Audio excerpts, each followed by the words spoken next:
Roger Griffiths here, the publisher of The Hub. Welcome to this day 17 of the 2025 federal election. We're here covering each and every moment of this campaign, bringing you our best analysis and insights. We got in the studio again today, Sean Spear, Roger Griffiths here, the publisher of The Hub. Welcome to this day 17 of the 2025 to have you as part of the conversation.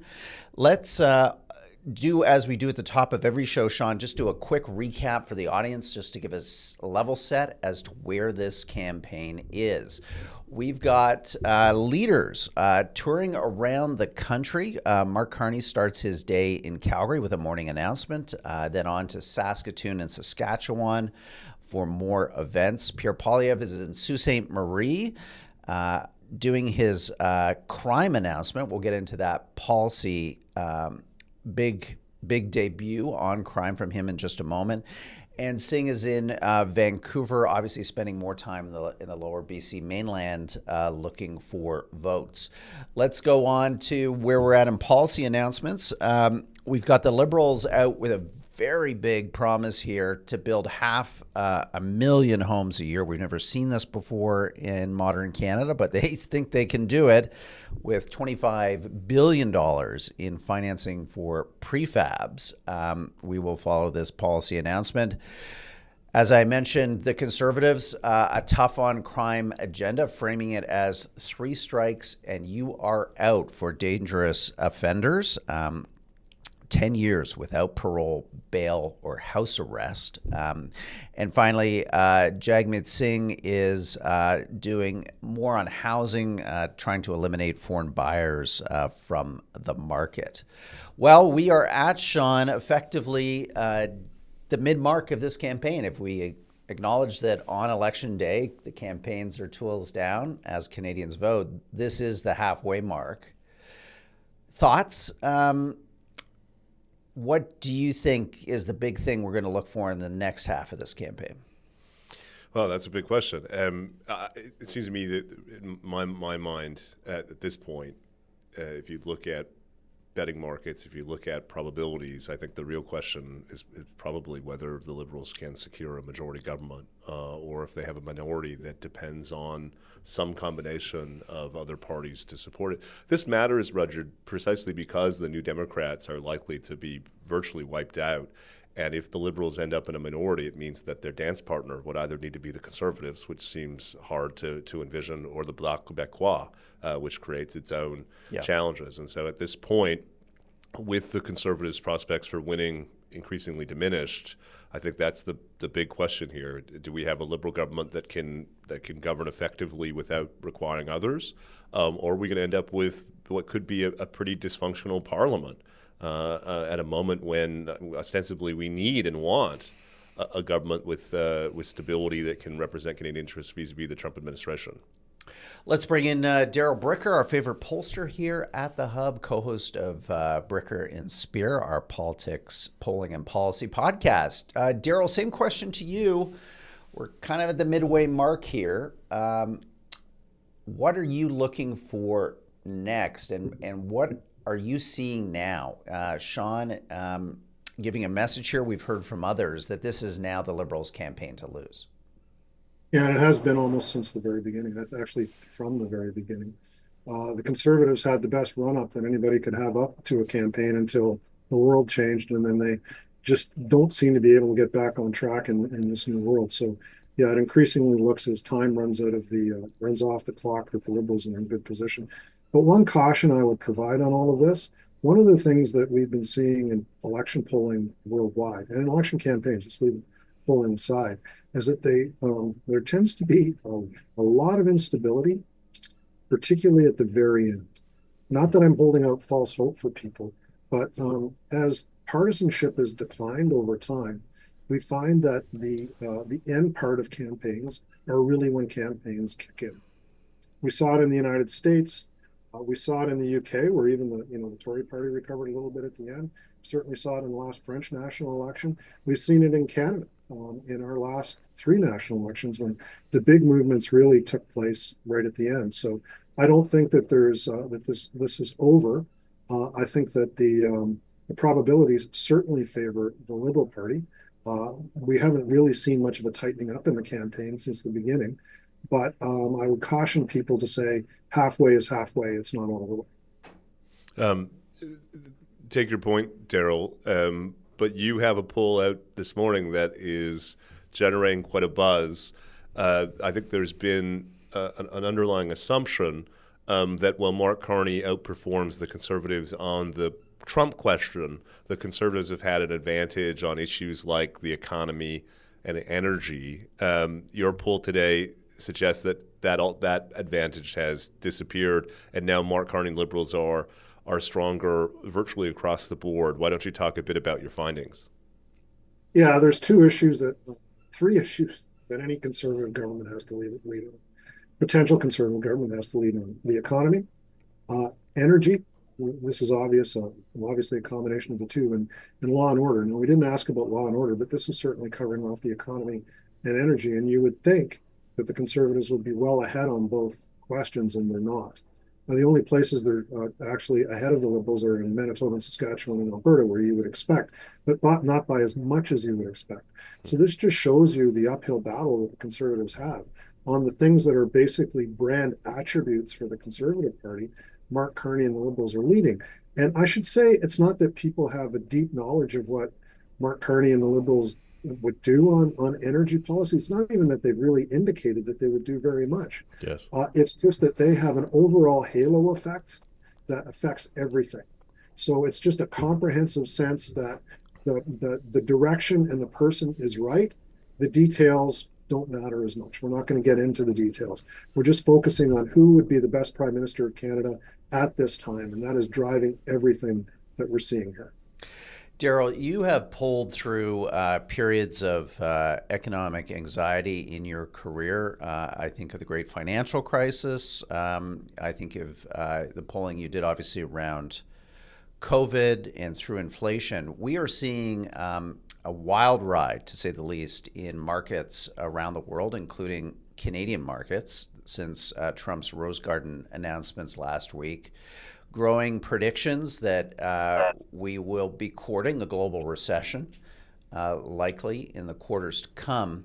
How do you think this impacts voters? Does it, I would think, Daryl, possibly lower people's appetite for political risk because they feel like they're experiencing enough risk inside their portfolios? And if that hypothesis is right, how does that apply to our two frontrunners? I think that the comprehensive sense of superiority on leadership that Mark Carney has right now blunts anything that could be specifically related to an individual issue or even a really large issue like what's happening. I would expect that what's happening relative to the economy and what Donald Trump is doing and the level of risk that's in the marketplace and how this is potentially going to affect people actually reinforces his hand rather than weakens it.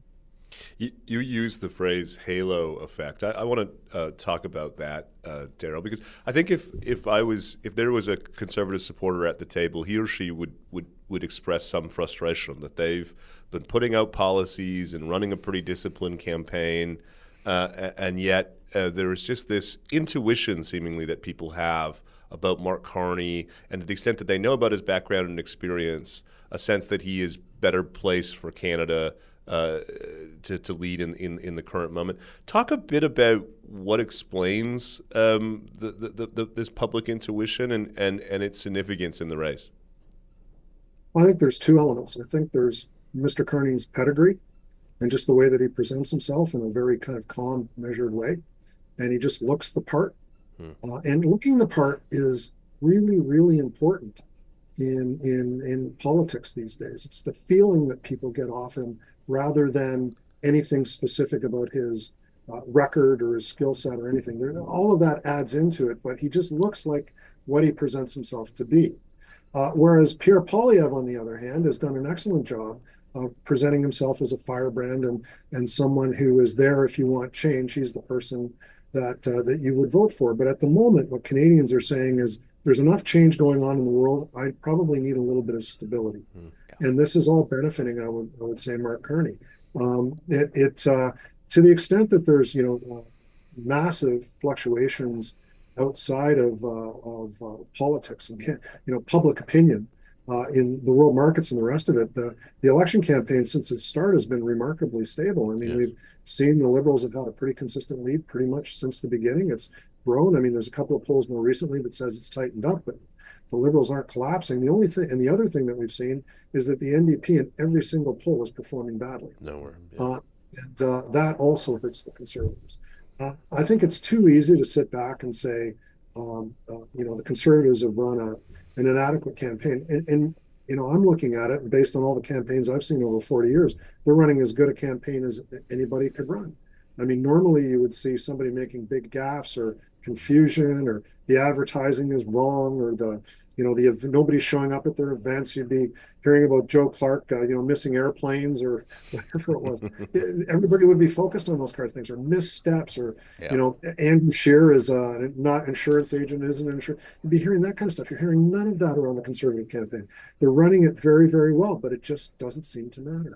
Daryl, if I can pull up the conversation for a moment and draw on your decades of experience. Give me a minute to set something up, and then I'd like your reaction. It seems to me a big part of what we've seen play out in the race is the consolidation of the right under Pierre Poilievre's leadership, and the consolidation of the left or the center left under Mark Carney's. The problem for the Conservatives is there's just more Carney supporters than there is Poilievre ones. If indeed we are heading in the direction of two-party races in English Canada, not just in this election, but possibly in the future, what does that mean for the Conservative Party? How does it compete in a world in which it can't rely on vote splits to help it pick up seats in different parts of the country, particularly outside of the West? John Edmondson and I wrote the book Big Shift. I think it was like 13 or 14 years ago it came out. And this is what we've been talking about. Everybody focuses on the Laurentian elite, Laurentian consensus, the fact that those terms became popularized out of that book. And then they really don't focus on necessarily what we were saying. And what we were saying is, actually, this is where we're headed. We're headed to something where we're probably going to have one progressive option and one conservative option. Yes. And what happened in the early 2000s is that one conservative option worked itself out. The one progressive option hasn't worked itself out. And when it does, it is the dominant political coalition in the country. Yes. And that's what we're seeing right now. The progressive voters uniting behind one particular option. And by the way, progressive voters all the way down to what we might all have called in the old days red Tories, but they're people who are, buying into Pierre Poilievre's change, but are uncomfortable with Pierre Poilievre and the modern version of the Conservative Party. So that's what we're seeing, and that's what we argued in the Big Shift was that when the left gets its side together, the center left gets its side together, it's going to be hard for the Conservatives to win. Yeah. And what they have to do is they have to figure out a way to appeal to suburban voters, because they're the fastest growing part of the Canadian population. And if you can't appeal to them, you can't win if you're a Conservative. The Liberals have figured out in the last 3 elections, now becoming the 4th, how to do that. And we said in the Big Shift that, this was available to any party. It's not just exclusive to the Conservatives. It's available to to whatever the progressive option is going to be too. And Mark Carney and his campaign right now is showing you how you organize it. Yeah. Daryl, we're at the halfway mark, so there's a lot still to come in this election, a lot that can happen.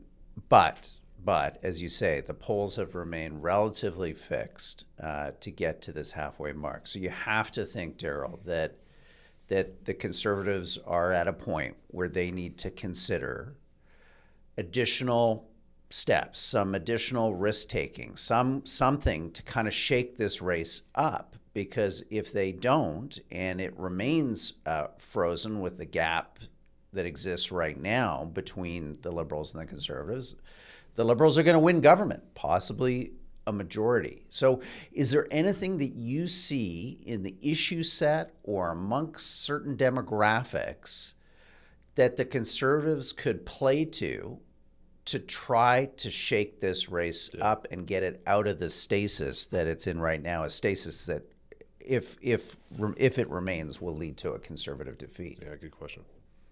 100% focus on the economy. There's no issue. There's nothing out there that's going to. This entire race for the Liberal Party rests on his narrow shoulders. On Carney. So focus 100% on Carney.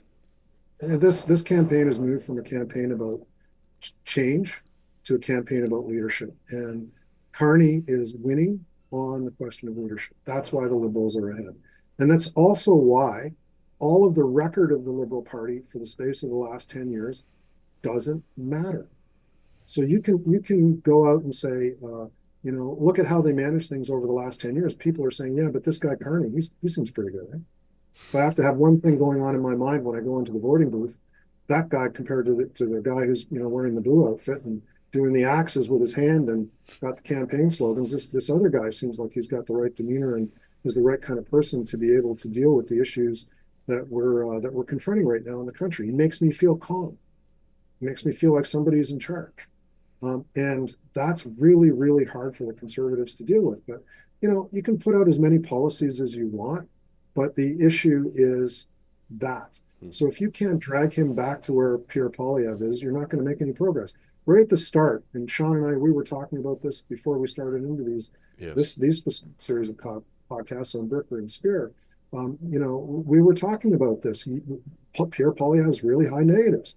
Mark Carney, his negatives are low. If you make them equivalent, guess what? The Conservatives probably are in a position to maybe win the election. Yeah. But they haven't been able to move those numbers. We're heading into debates next week, Darrell. I think we'll talk to you before then. But I think a lot of Conservatives are holding out hope that they may be significant. They may be what, as Rudyard says, shakes this election up. Talk a bit about debates in your experience and whether we can anticipate it having any significance in this election campaign. Right. So people will spend an inordinate amount of time saying the obvious things about debates. They'll all be about knockout punches. Yes. It'll all be about, the style points of the debate. It drives me crazy when I watch these debates. Afterwards, it's like, oh, he was so this, he was so that. People aren't watching that. They're basically watching the person and seeing what kind of a vibe they get from it. Yeah. Whether or not they feel like they're the person that they can trust to be able to run the country over a certain period of time. Now, Pierre Poilievre is going to do the only thing that he can do, which is to come out and throw haymakers. And the problem is it kind of reinforces the image that he already has of being somebody who is an opposition politician. And he's all about disruption rather than being somebody who's, kind of that calm leader that we need in the storm. So it's difficult. Just as I said, can I just jump in there, Darrell? I take your point, but doesn't that present a conundrum? Because as you say, on one hand, there's a need to push back against that perception of him. On the other hand, as you said, they need to try to bring Mark Carney back down to earth. How do you square that circle? I think that there almost has to be a bit of a relaunch of Pierre Poilievre through the course of the debate. And what works for him in the House of Commons to create the lead that he had before in that environment is probably not going to work in this environment. He has to present himself as somebody who is prepared to lead the country. He can point out the flaws in his opponent, but he also has to point out, just like Stephen Harper did in his endorsement of Pierre Poilievre, that he actually has the skills and the ability to lead the country at this difficult time. You can be as critical as you want about Mark Carney, and yeah, sure, you're going to have to rough him up a bit. You're also going to have to count on the fact that he's going to stumble a little bit as well. But at the same point, being the opposition leader attack dog is not necessarily going to make you look like you're going to be the prime minister of the country. And the last point on that, guys, is that, sometimes, and we always say campaigns matter, sometimes they don't. We always say debates matter. A lot of times they actually don't. Mm-hmm. They just reinforce the views that people already have. So the question is, if it reinforces the views that people already have of Pierre Poilievre, then we sail forward just like we are right now. This campaign is very clever. I'm sure there's nothing that I'm saying here that will be not thoughts that they've had on the Conservative campaign already. It will be very interesting to see how they deal with this. They can't count on Mark Carney walking on the stage like Joe Biden did against Donald Trump in the last campaign. There's none of that kind of thing that's going to work for them. Canadian debates are really tough because you have too many people on the stage. Formats are always terrible, and it's very hard to actually create any momentum in any of the debates. Have you remembered a debate at any time in the last, I don't know, 20 years that's had any effect on the Rudyard Griffiths moderated one? Actually, that was a really good debate. No, seriously, and I'm not trying to flatter you, Roger. That was a really good debate because the moderator didn't get in the way. Didn't become the story. And the format was really good because the Monk Center has a really good format for debate and takes the process of debate seriously. And it wasn't about trying to get journalists enough airtime so they can justify the fact that they're there. They're brand building, marketing their networks. Yeah. Well, Darrell, we're going to say goodbye to you. Thank you so much for checking in with us on this mid-mark of the campaign. We'll continue to watch all those Ipsos polls carefully and get you back on soon to unpack it all for us. Thanks again. My pleasure. Thanks, guys. Let's, in our remaining moments of the show, Sean, just reflect on this halfway mark. What are a couple things we've learned over the last 2+ weeks? Is there something that you're starting to take away from this campaign as like a bigger lesson or message about the country? Yeah, age polarization. We've never had an election campaign, at least in my lifetime, that has turned so much on the different interests and points of view of older versus younger Canadians. One wonders, Roger, if that's a fault line that is going to persist after this election. The other, of course, a bit less unique, but still highly present, and that is regional fault lines. I was speaking to a group yesterday here in Toronto, and I said the next Prime Minister is going to have a big challenge because Brian Mulroney used to say the two principal responsibilities of a Prime Minister is national unity and Canada-U.S. relations. And you can see a world in which the negotiations with the Trump administration effectively invoke both. Let me just say, in that vein, if I was advising Mark Carney, I would be thinking, Roger, after this election, should he become Prime Minister, about appointing Alberta senators to bring into the cabinet. He probably will pick up a couple of seats in this election in Alberta, and there'll be an instinct to make them ministers.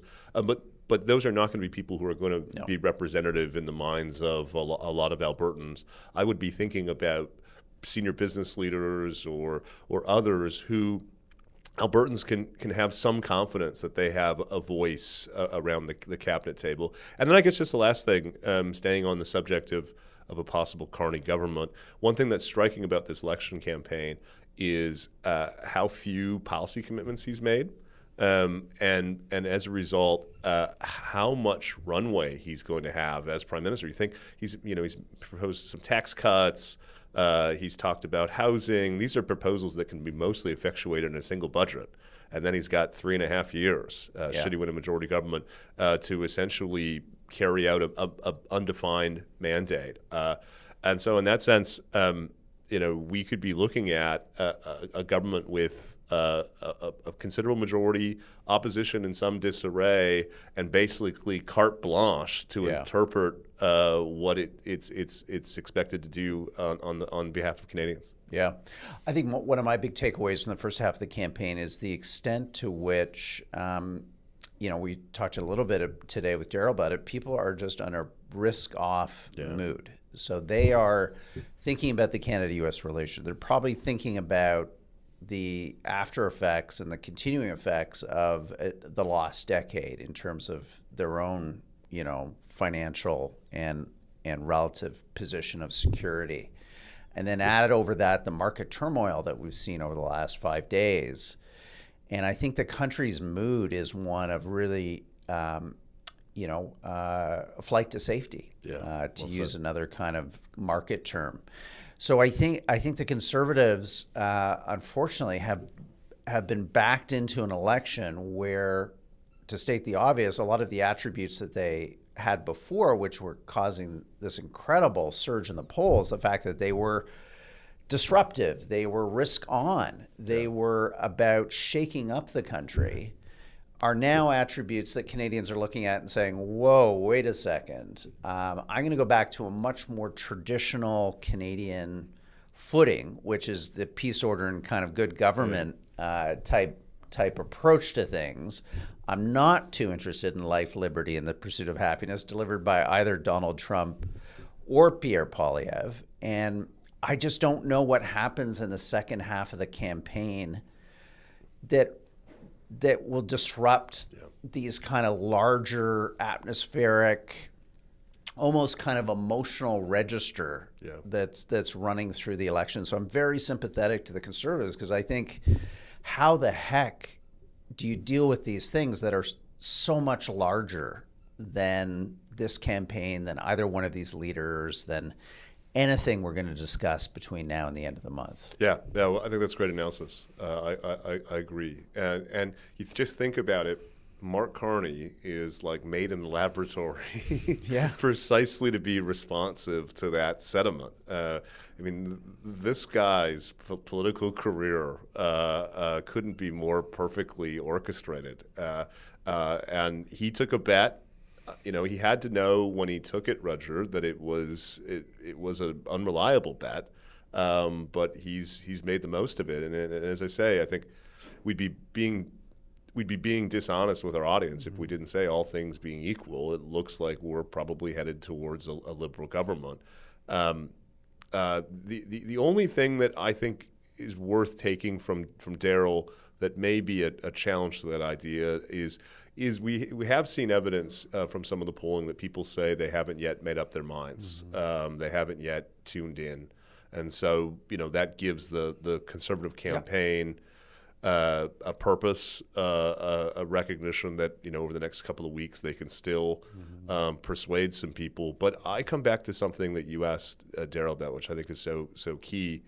You get the sense that if they keep doing what they're doing, there's not a high probability that that's going to lead to a different outcome. And so, after these debates, they'll probably go away a bit in the first half of next week to do some debate prep. But after that, they need to come out fast and furious because they're up against a clock and it's not ticking in their direction.